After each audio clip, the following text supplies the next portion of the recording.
Hello नमस्कार मेरे प्यारे रामलाल श्यामलाल मोहनलाल, आप सभी का स्टार परिवार में स्वागत है। दोस्तों, हम पढ़ रहे हैं कक्षा 9वीं हिंदी ब्रिज कोर्स और इसमें हम पढ़ेंगे अब्राहम लिंकन का पत्र, किसके लिए? अपने पुत्र के शिक्षक के नाम।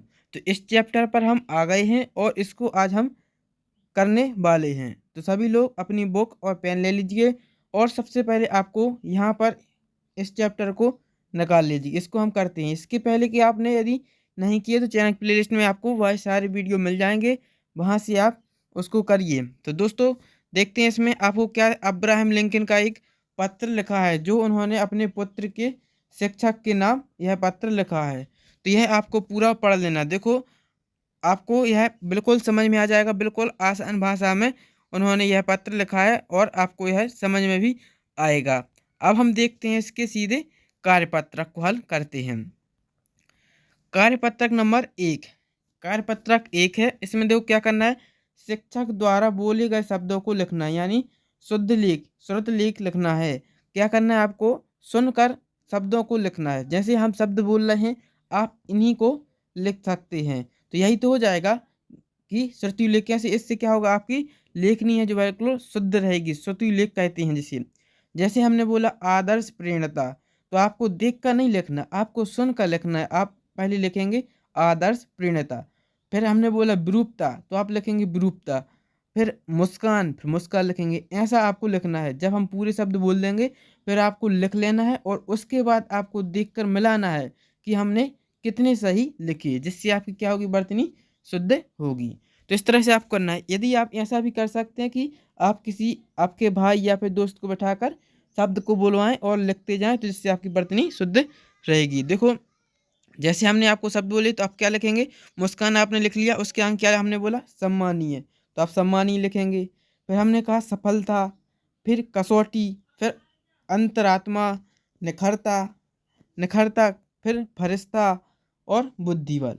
हमने जो शब्द बोले यह आपने लिख लिए होंगे। यदि आपको लग रहा है कि हमने जल्दी जल्दी बोले तो आप थोड़ा वीडियो को रोक कर भी लिख सकते हैं। ठीक है, तो ये हो जाएगा आपका कार्यपत्रक 1।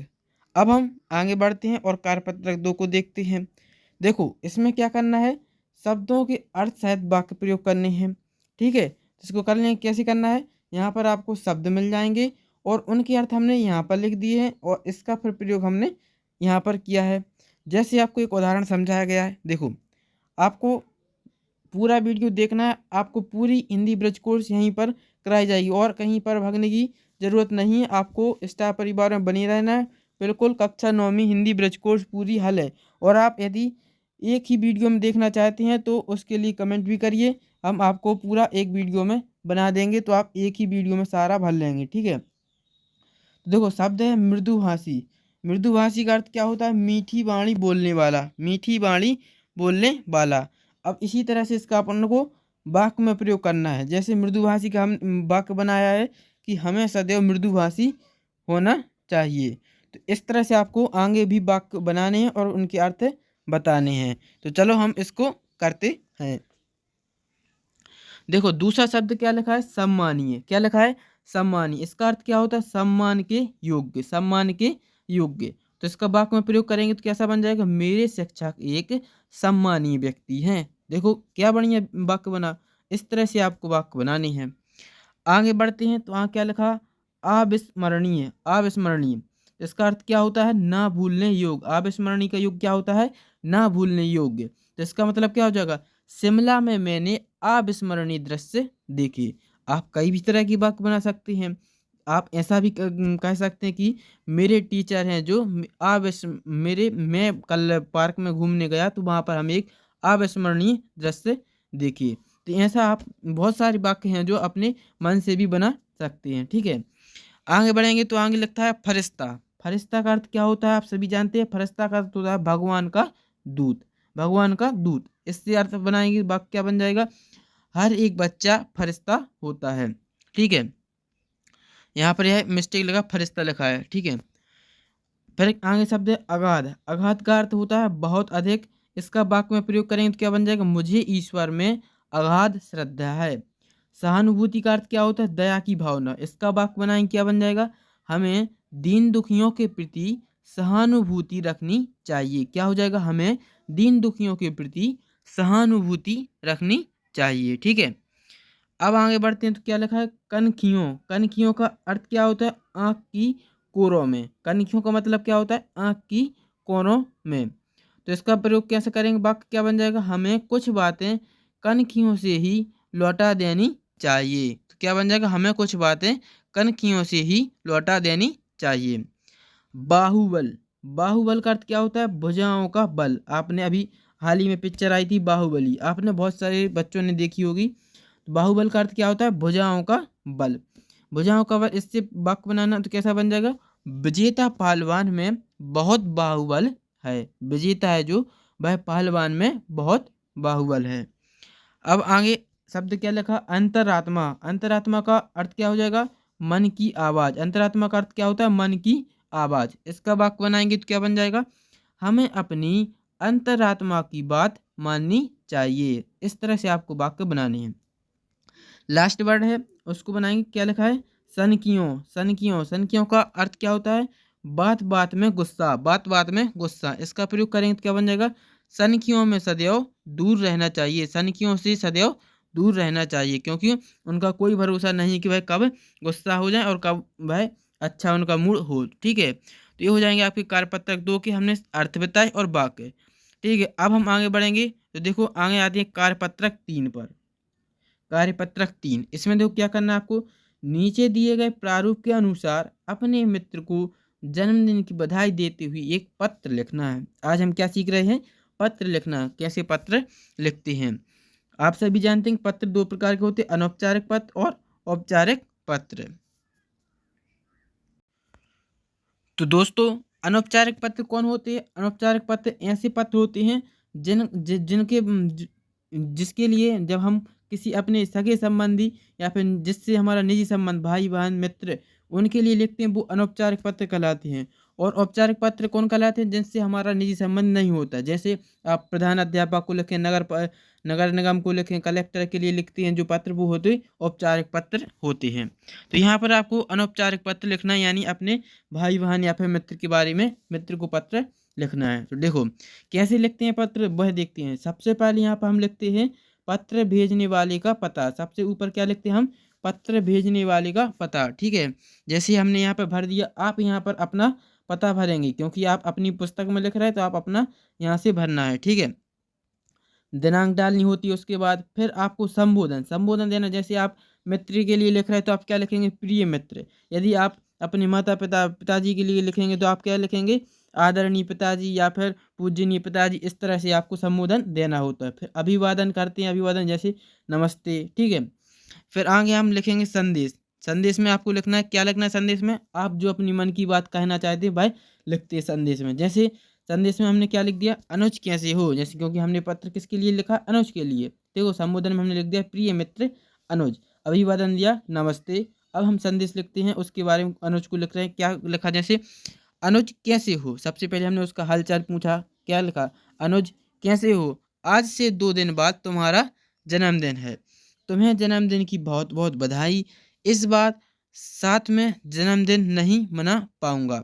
ठीक है, क्योंकि मेरी कुछ प्रॉब्लम है, इसलिए मैं साथ में जन्मदिन नहीं मना पाऊंगा, तो इसलिए मैंने एक पत्र लिख दिया। आप कोई भी रीजन डाल सकते हैं उसमें, आप अपना संदेश लिखिए। आप अपने मित्र के लिए, कोई भी आपका मित्र दोस्त हो उसके लिए लिख सकते हैं, या फिर अपने भाई के लिए भी पत्र लिख सकते हैं। ठीक है, फिर हमने क्या लिख दिया, जन्मदिन नहीं मना पाऊंगा। पत्र लिखने वाले का भेजने वाले से संबंध, यहाँ पर आपको संबंध बताना है, यानी क्या हो जाएगा, तुम्हारा मित्र या फिर तुम्हारा भाई, आप जिसके लिए लिख रहे हैं उसका संबंध आपको यहाँ पर बताना है। पत्र लिखने वाले का नाम, यहाँ पर आपको अपना पत्र जिसके लिए आपने लिखा है उसका नाम डाल देना। पत्र लिखने वाले का नाम, जिसने पत्र लिखा है उसका नाम यहाँ पर डाल देना है। ठीक है, तो ये हो जाएगा आपका कार्यपत्रक 3, इसमें आपने लिख लिया। अब हम कार्यपत्रक 4 पर आते हैं। कार्यपत्रक 4 में क्या करना है, निम्नांकित चिन्हों के सामने उनके नाम लिखकर वाक्यों में प्रयोग कीजिए। ठीक है, इसको हम कर रहे हैं। चलिए तो देखते हैं। सबसे पहले यहाँ पर आपको चिन्ह दिए गए हैं, यहाँ पर चिन्ह दिए गए हैं, चिन्ह के सामने उनके नाम लिखे गए हैं और यहाँ पर उदाहरण दिए गए हैं। तो इस तरह से आपको क्या करना है, चिन्हों को पहचानना है और उनका प्रयोग करना है। देखो सबसे पहला जो चिन्ह बना है यह चिन्ह किसका है? प्रश्नवाचक चिन्ह कहलाता है। यह चिन्ह जो प्रश्नवाचक चिन्ह कहलाता है और यह कहाँ पर लगाते हैं? वाक्य के अंत में। जब अपना वाक्य पूरा हो जाता है यानी जब हम कोई वाक्य में प्रश्न पूछते हैं तो वहाँ पर लगाए जाते हैं। जैसे यह उदाहरण दिया गया क्या है? क्या तुम कल स्कूल गए थे? क्या तुम कल स्कूल गए थे? तो वाक्य खत्म हुआ, यहाँ पर प्रश्नवाचक चिन्ह आ जाएगा। तो ठीक है, इस तरह से इनका प्रयोग करना है। अब दूसरा चिन्ह है जो यह चिन्ह किसका? विस्मयादि बोधक का चिन्ह कहलाता है। विस्मयादि बोधक का चिन्ह इस तरह से होता है। इसका प्रयोग करते हैं जहाँ पर आपको कोई विस्मय होता है वहाँ पर। जैसे क्या क्या वाक्य क्या बन जाए? जैसे अरे ये कैसे हो गया? देखो बिल्कुल चौंकने की बात है, विस्मय हो रहा है, तो वहाँ पर हम विस्मयादि बोधक चिन्ह लगाते हैं। देखो अरे यह कैसे हो गया? अरे कितना सुहावना मौसम है। इस तरह से इनके उदाहरण हैं। ठीक है, तीसरा चिन्ह देखते हैं। यह देखो यह कहलाता है अर्धविराम। क्या कहलाता है? यह अर्धविराम कहलाता है।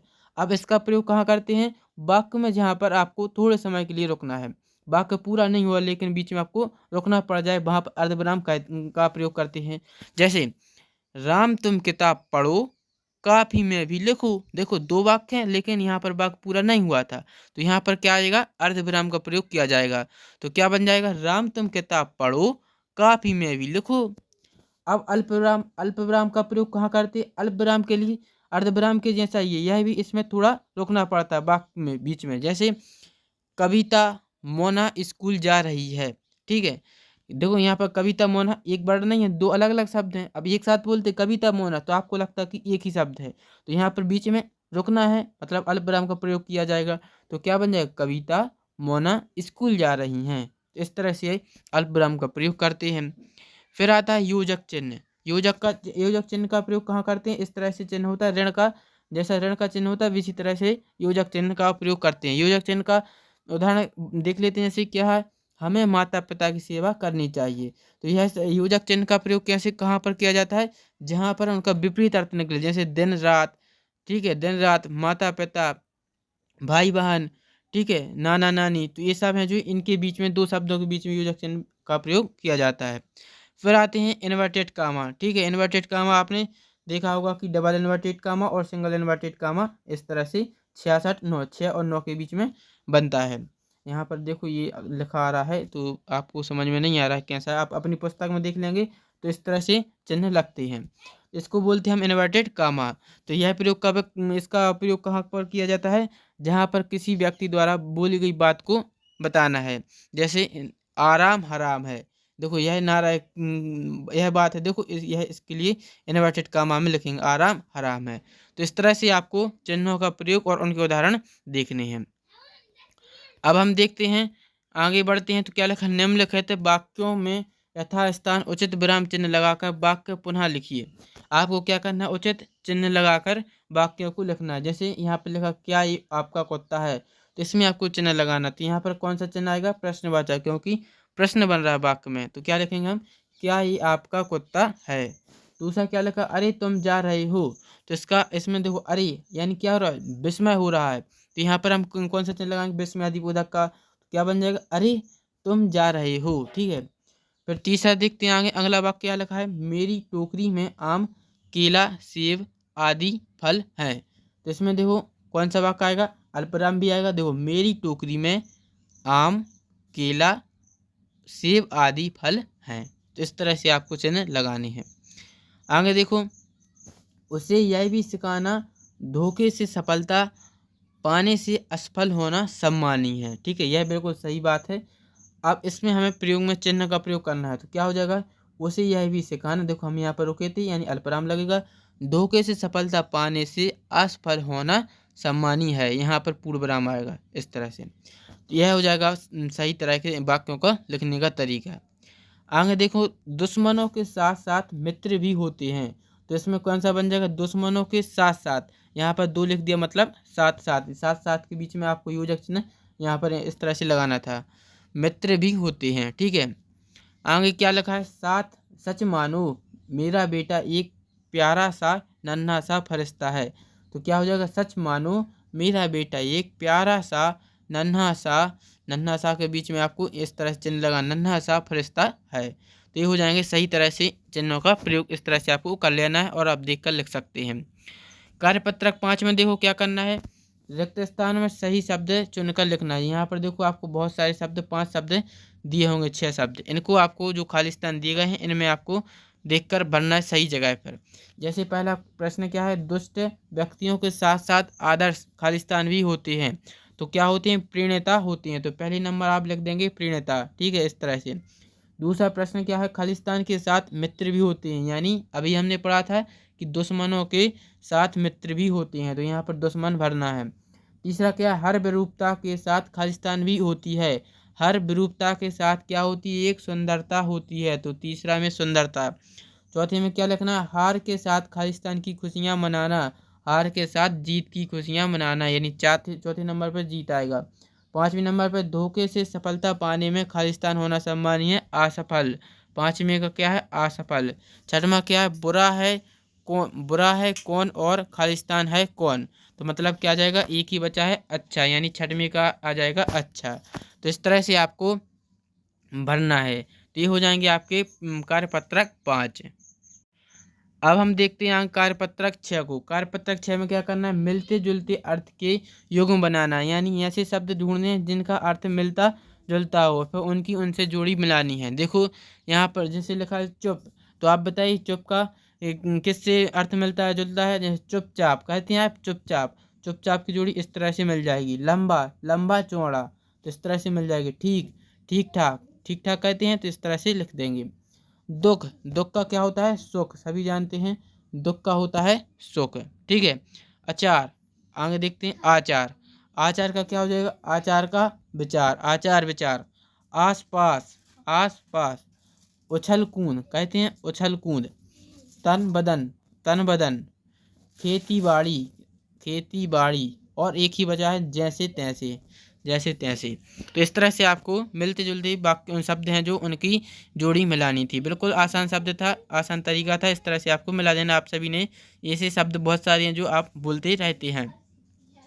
अब हम देखते हैं कार्यपत्रक 7 को। कार्यपत्रक 7 में क्या करना, अपने मित्र को प्रावीण्य सूची के प्रथम स्थान प्राप्त करने की बधाई पत्र लिखना है, ठीक है। तो इसका आंसर हम लिखते हैं, जैसे यहाँ पर आपको क्या लिखना है, प्रावीण्य सूची के प्रथम स्थान प्राप्त करने के लिए बधाई पत्र लिखना है। तो यहाँ पर आपको सबसे पहले ऊपर क्या है, पता डाल देना है। पता डाल दिए, डॉक्टर हरि सिंह गौर, वार्ड सागर, दिनांक, प्रिय मित्र, ठीक है। दिनांक डाल दी, फिर उसके बाद आपको संबोधन लिख दिया, प्रिय मित्र, फिर नमस्ते कहेंगे। अब उसके आगे आप अपना संदेश शुरू करेगी। जैसे हमने लिख दिया, आज सुबह अखबार में मैंने तुम्हारा नाम प्रावीण्य सूची में देखा। तुम्हें प्रावीण्य सूची में प्रथम स्थान प्राप्त करने पर बहुत बहुत बधाई, ठीक है। तुम जीवन में आगे भी इसी तरह सफलता प्राप्त करते रहो। फिर आपको यहाँ पर आपका नाम डाल लेना, तुम्हारा मित्र अनुराग। तो इस तरह से आपको यह पत्र बनाना है। तो आप इसी तरह से आप बना लेंगे, आप अपना नाम डालेंगे और आपको अपने दोस्त का नाम यहाँ पर डाल देना है, ठीक है। तो इस तरह से आपको कार्यपत्रक 6-7 पूरे हमने आपको हल करा दिए। और यदि आपको यह वीडियो पसंद आया हो, समझ में आया हो, चैनल को लाइक और आपके अपने दोस्तों तक शेयर भी करें।